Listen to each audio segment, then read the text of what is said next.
কালিয়ায় ৬টি অবৈধ ইটভাটা উচ্ছেদ করল পরিবেশ অধিদপ্তর। বিস্তারিত থাকছে নড়াইলের কালিয়া থেকে মোহাম্মদ রাসেল শেখের প্রতিবেদনে। নড়াইলের কালিয়া উপজেলায় অবৈধভাবে পরিচালিত ৬টি ইটভাটা অভিযান চালিয়ে গুড়িয়ে দিয়েছে পরিবেশ অধিদপ্তর। এ সময় ইটভাটার চিমনি, কিলন এবং সমস্ত কাঁচা ইট ভেঙে ফায়ার সার্ভিসের সহায়তায় পানি ঢেলে ভাটার আগুন নিভিয়ে কার্যক্রম সম্পূর্ণভাবে বন্ধ করে দেয়া হয়। ৯ ডিসেম্বর ২০২৫ দিনব্যাপী উপজেলার বাবুপুর বাজার, বাঁকাজুকা, পাটনা ও বড়নাল বাজার এলাকা জুড়ে এ অভিযান পরিচালিত হয়।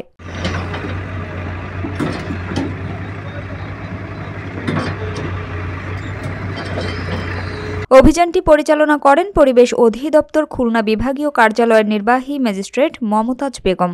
তার সঙ্গে ছিলেন পরিবেশ অধিদপ্তর নড়াইল জেলা কার্যালয়ের সহকারী পরিচালক মোহাম্মদ আব্দুল মালিক মিয়া।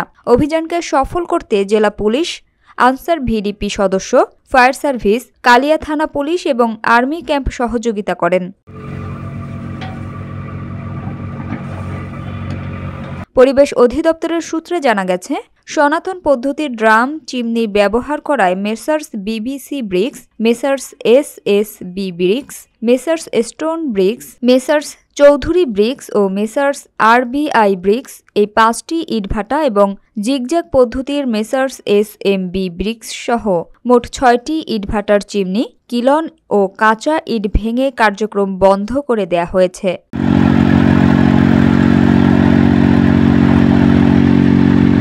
অভিযান সম্পর্কে নির্বাহী ম্যাজিস্ট্রেট মমতাজ বেগম বলেন, ইটভাটায় জ্বালানি হিসেবে কাঠ পোড়ানোর কারণে পরিবেশের যে বিপর্যয় সৃষ্টি হয়েছে তার প্রতিরোধেই এই অভিযান পরিচালনা করা হয়েছে।